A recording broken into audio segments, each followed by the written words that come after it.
Hello, I'm the Dark Master, and welcome back to the Kirby, right back at your Retrospective. In today's installment of the Retrospective, we shall be covering episode 63, Something to Sneeze At, or, as it's known in the Japanese original, December colds are hard to deal with. Kinda mouthy, but you know.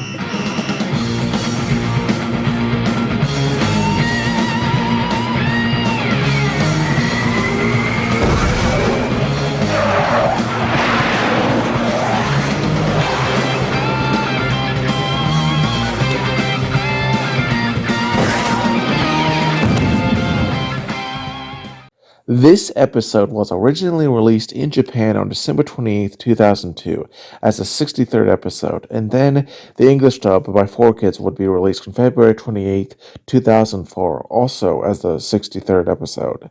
This episode features a major disease, which post a certain disease I can't mention by name in the first few minutes, means it's quite timely, but regardless, without further ado, let us start with the episode's story. This episode starts, unlike most others, in the King's throne room, as the monster delivery system activates. Right off the bat, the enemy sales guy is seen buttering up the King, complimenting the King's non-existent humility, even referring to the King as getting a gift box. However, in a rare instance of awareness, the King calls out the salesman for trying to butter him up to get a favor. Escargoon says he'll need a bigger gift than that to convince the King. The enemy sales guy says it's chocolate, but the Escargoon warns the King that he is trying to exploit him. dedede then just tells him to stop beating around the bush and to be upfront with what he clearly wants. And here, when the enemy sales guy answers, we see the first change between versions. In the Japanese original, the enemy sales guy explains to the King that Nightmare Incorporated had hit an economic hard time recently, and that he needs to up his, sales quota or he shall be fired. In the English dub, this is changed to him wanting to become Employee of the Year, but is sadly a bit behind and almost out of time to win the award. I have to admit, I think both versions are perfectly fine. They sort of capture the corporate issues you can expect that a company like Enemy would get. And in either version, the King laughs that he must be very desperate to be asking them for help. The King, being a monarch, doesn't sympathize with the hard work that the enemy sales guy does, and the enemy sales guy asks if they could maybe buy a monster or two. Escargoon dismisses his request, with the King saying he's getting his payback for selling them such awful merchandise. In response, the enemy sales guy points out that the King has quite a bit of debt he owes to the company, and says that he could potentially reduce it. Escargoon says he's raised the price, to which the enemy sales guy clarifies that he's willing to reduce the debt if they buy a few, but the King refuses to be blackmailed and says he won't pay for it. The enemy sales guy says he'll get the money somehow, as we then cut to the jazzy intro. After the jazzy intro, we cut to Kawasaki's restaurant. It is here that we see the next change between versions, as the kanji on the restaurant's blue flags were airbrushed out by 4Kids. I've discussed this several times in several previous episodes, so I won't go into detail, but it's just another case of silly censorship of the era. We see the King has gotten angry at Kawasaki's slow cooking. Indeed, he seems rather slow this day. When he finally arrives with the pizza, it is ruined when he sneezes loudly, sending snot and pizza all over his customer. Understandably disgusted, the King grabs the chef, demanding an answer. Kawasaki explains that he has a cold, but dedede says he sneezed on him on purpose. This argument is cut short when Escargoon sneezes on him. It is also here where we see another visual change between versions. As in the background of the restaurant, we see a lot of kanji, on the wallpaper that 4Kids again saw fit to airbrush out of the shot for mysterious reasons I've discussed before, and won't repeat myself too much. The king, even more enraged, demands an explanation for why the snail did this. Asgargoon answers the king by saying he's feeling sick all of a sudden as he covers his nose and a booger slides down his face, to the utter disgust of the king. Karasaki and Escargoon start sniffling. Also, there's a small animation error here where Karasaki's feet are colored orange. This is honestly not that big of a deal. Maybe he just sneezed his shoes off or something. Not really a negative of the episode, in all honesty. And dedede leaves the restaurant as the two sneeze all over each other. And in the background, we can hear them bicker over who sneezed on who, as the king just comments on how nasty the whole thing is, and wonders if they may well be actually sick. We then see the king is shocked as we get a view of how the entire town seems to be coming down with something. The camera pans as we see numerous Cappies coughing sickly, including a Cappy mother taking her kids inside. Man, I've had a cold, but it's never been this bad, as the king is similarly confused as how everyone is sick. He turns to see Mabel retreating to her tent, saying she didn't predict getting sick, sneezing horribly. We see Chief Bookham's coughing, then Melman the mailman, and Gus the gas store owner coughing.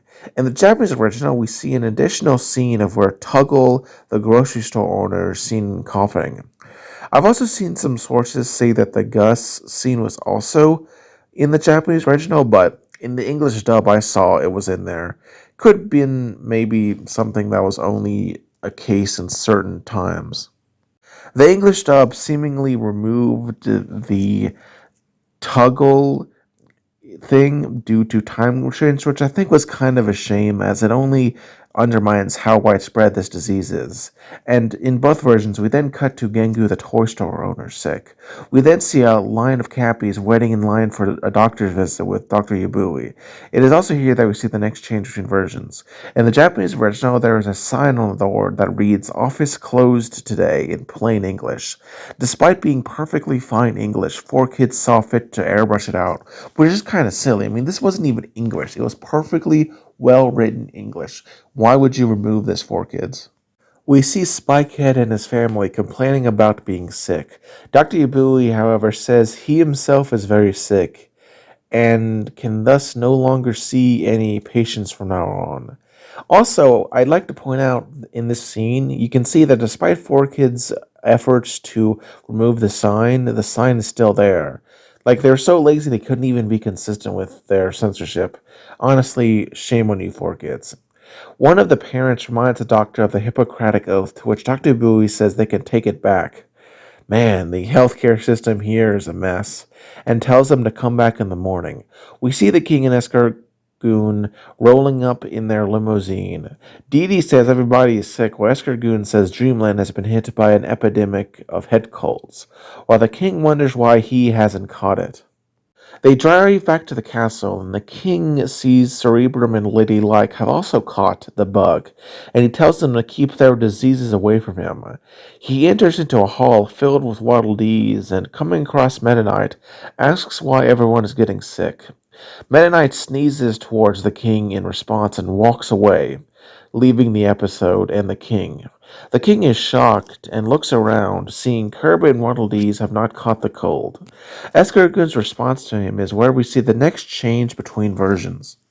In the Japanese original, Escargoon breaks the fourth wall and says he can't say the word baka or idiot on television, and that those people cannot catch colds.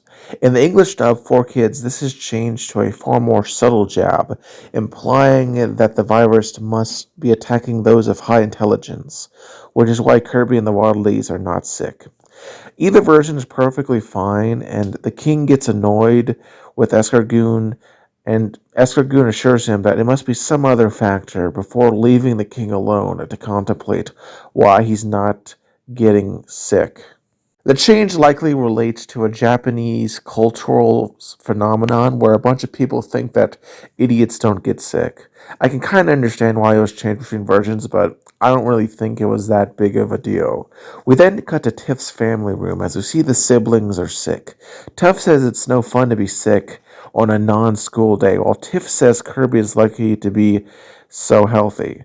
Tuff says he's not smart enough to get sick, and Tiff tells her brother to knock it off with his bullying, but this is overheard by the king. He then goes over to the wretched Bertakori to ask him something, but is revealed that this horrible bird too is sick, disgusting the king, and making me happy to see this annoying little yellow demon suffer a little bit. We then cut to Exergoon, who is in bed with an ice pack. The king bothers him, asking him to explain why some people get sick and why others don't, and if people will think he's dumb if he doesn't get sick. And Escargoon tells him to go away, and the king decides instead to go to the enemy sales guy and ask him by calling the service guy, but yells in shock as it's revealed that the enemy sales guy has also gotten sick. Indeed, he coughs loudly as the king watches mortified, and asks the enemy sales guy if it is true that only smart people get colds. The sales guy is initially a bit confused by the question, as the king asks if it is true, as you see Tiff, for some reason, is listening in on the conversation. The enemy sales guy answers where we see the next change between versions. In the Japanese original, he says it's a scientific fact that those who don't use their brain causes it to slow down and become more like a germ, thus creating immunity to cold viruses. The English dub changes it to him saying cold viruses don't like being in empty-headed morons as there's nothing to do in an empty head, and so leave. Both versions are perfectly fine. They serve as that sort of manipulative manner that used car salesmen do, the sort of vibe that I think the anime was going for with the sales guy. The king says that must be why Kirby isn't sick, but then says he's not gone sick yet, and asks if he's implying that the king himself is dumb. But the sales guy says he'd never call him dumb and assures dedede that he'll get sick soon. The king laughs at Kirby's dumb status. Tiff, who is listening in for some reason, comments on the obvious that the sales guy is joking, but that the king believes him and says she's got to teach him a lesson and heads off. We then see the king arrogantly walking down the hall saying Kirby is a dummy and won't get sick. Tiff, however, arrives as she is amazed that he's not sick, and dedede is horrified upon seeing Kirby wearing a face mask and seemingly having gotten sick. Tiff then says they need to take Kirby, who is very smart, to bed as King Dedede just stares, utterly horrified.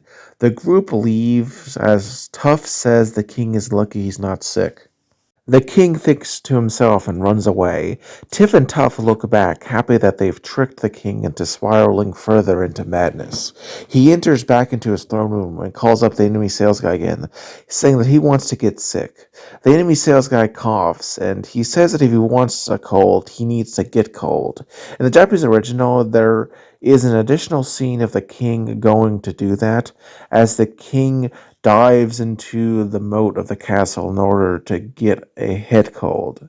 This is honestly a pretty humorous scene, and dedede T-posing has since become somewhat of a meme in the Kirby Right Back Atcha fandom and the Kirby fandom as a whole. Sadly, 4Kids saw fit to remove it for reasons that utterly confuse me. The only reason I can possibly think of was for time constraints, but I don't know, it's kind of silly to me. In both versions, we then see a scene of the king sitting in the bathtub as Waddledees pour buckets and buckets of ice into it. The king, freezing, demands more, as we then see him put into a freezer, literally frozen into a block of ice.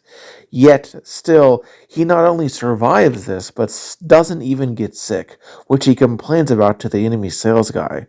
Man, he must have a pretty strong immune system and, resilience, and he asks the enemy sales guy what he may be doing wrong.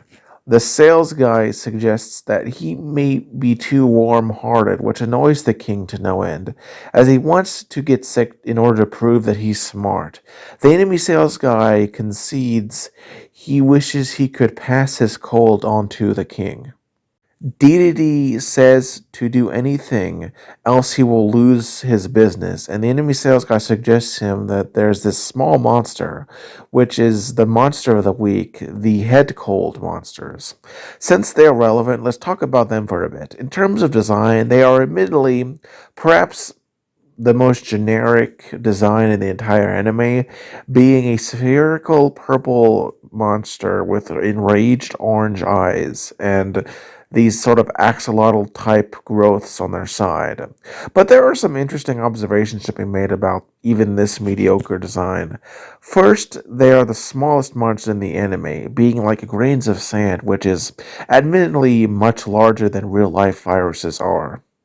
It also bears a really striking resemblance to the Sphere Doomers, which were a set of mini-bosses seen in Kirby's Return to Dreamland, which I will, yes, review in time, and was the first console game I ever played. Overall, it's a, I guess, fine monster, with no voice acting, but, it's fine enough for what it is. The enemy sales guy offers him the monster, but it is very expensive. Despite this, the king tells him to send it over. As we see the enemy sales guy transport the virus over in a vial. The king is a bit surprised at the small size of the monster and wonders why they are so expensive. The enemy sales guy explains that it's because they are super effective, guaranteed to make him sicker and faster than anything else. The king admits he thought it would be bigger, as we see him having a sort of dream sequence where a large virus shoots him with lightning, giving him a cold. Returning to reality, he says he hopes the sales guy isn't trying to scam him, but the sales guy assures him that he got his word. Ingesting the monster, we see Dee Dee start coughing via another dream sequence. For some reason, that just seems to waste time. And Dee Dee then actually ingests what's in the tube as he starts shivering strongly and sneezes rapidly, complaining about dizziness and sore throats. The enemy sales guy says he truly does sound like he has a cold now. Strangely, the king seems happy and goes out to celebrate his disease, literally running into Cappy Town. The Cappies are rather confused at his, you know, rather unexpected reason to celebrate. He runs around bragging about how he's sick and therefore not stupid. Chief Bookums point out how he's acting unhinged like he won some sort of lottery.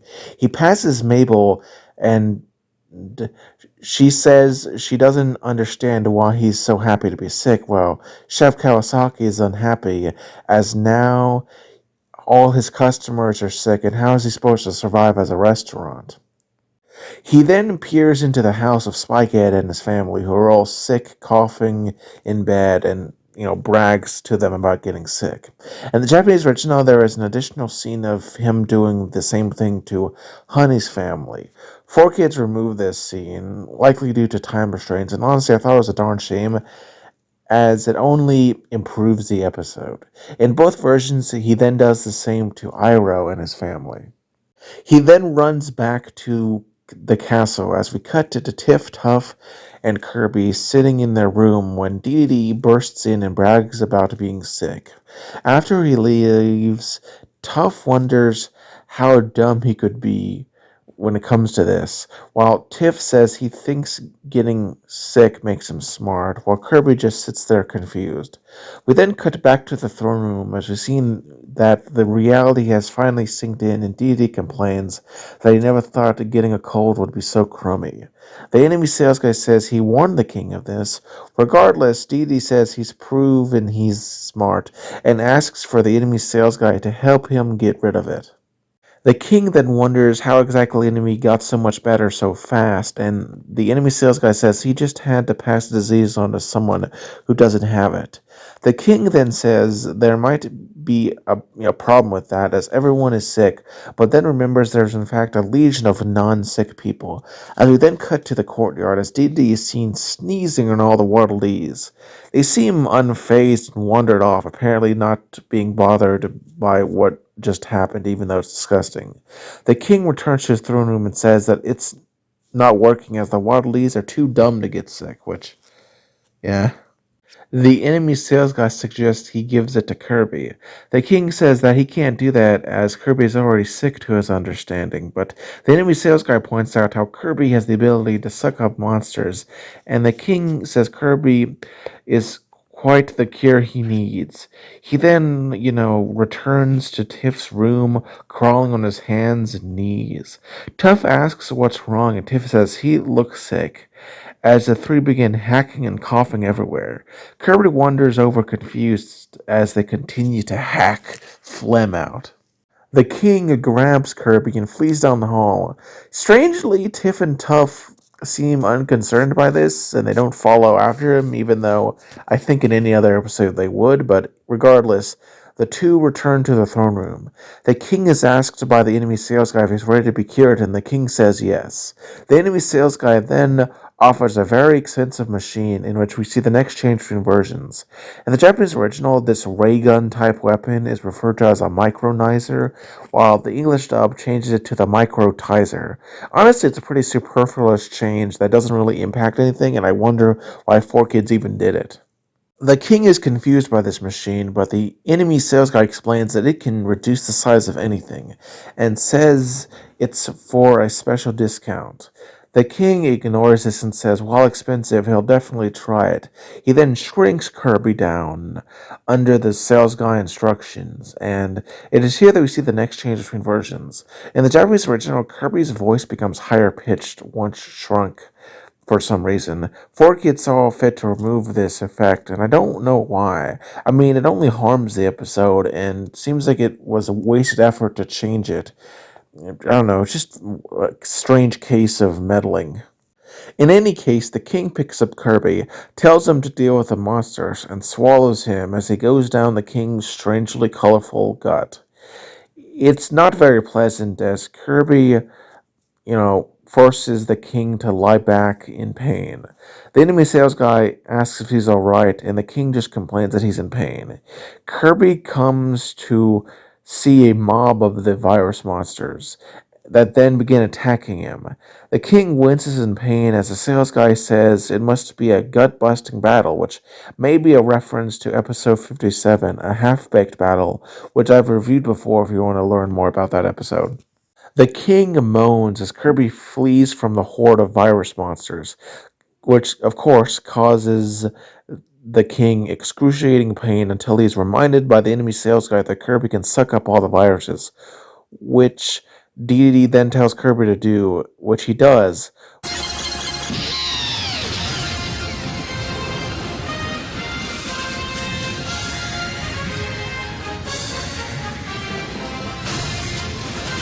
Which, given how small they are, is relatively easy.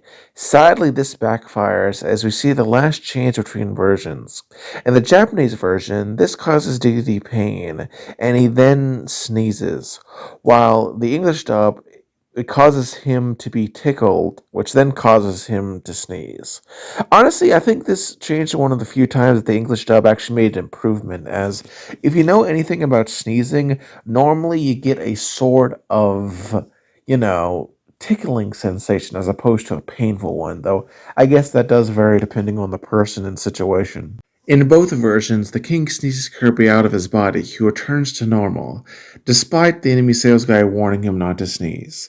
The enemy sales guy then says he's now gonna be stuck with a cold for a while, laughing at the king's expense. We then cut to the next day as Tiff wakes up, and it turns out that she and her family have all gotten better from their cold. They celebrate at feeling better as the camera pans over to Cappytown to see that the entire town has recovered from the head cold epidemic. The mayor says he's happy that everyone is back to normal, but Mabel says she wonders if the king is still sick. As we then cut back to the king, who is utterly sick, bedridden, as Escargoon was not so long ago. Escargoon bemoans his leader's suffering as the Waddle Dees put ice on his head. The enemy sales guy calls him up and says he wants to thank them as the sale of the virus monsters and the microlyzer have made him the employee of the year again.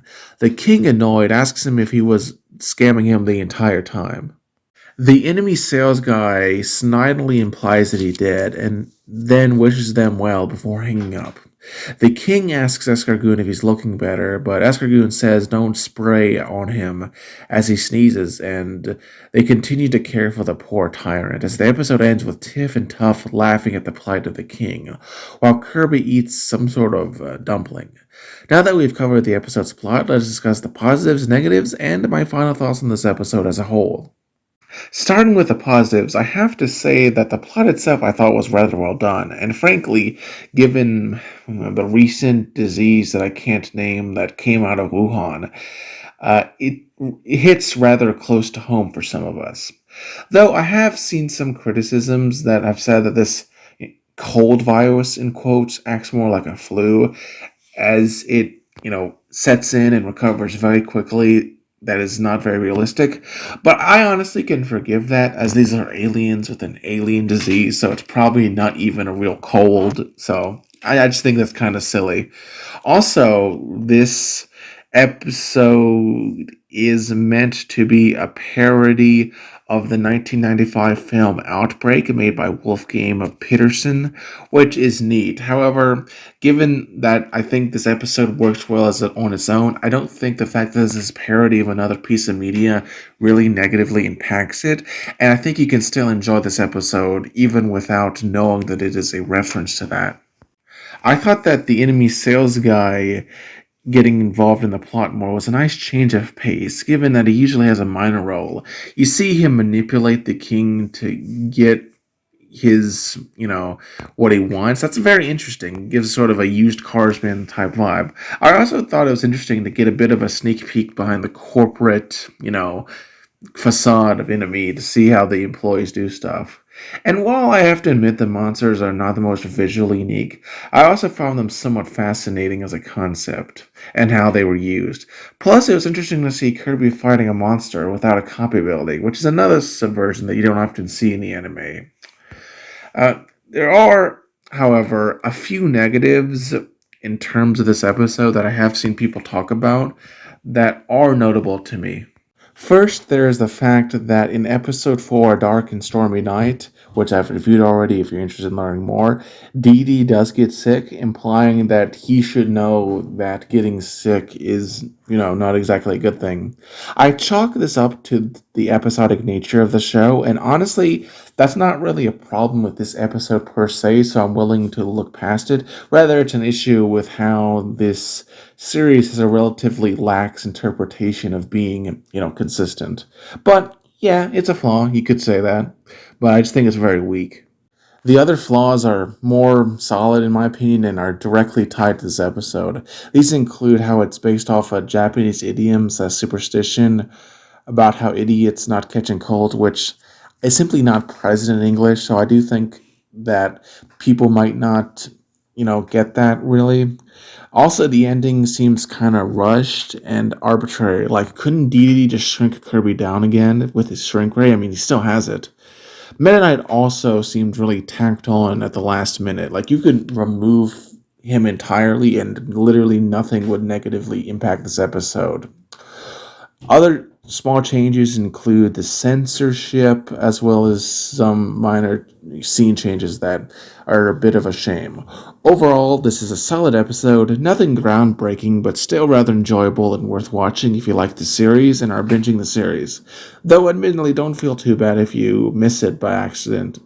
It's definitely a, sort of a mid-episode in terms of overall quality, but still enjoyable.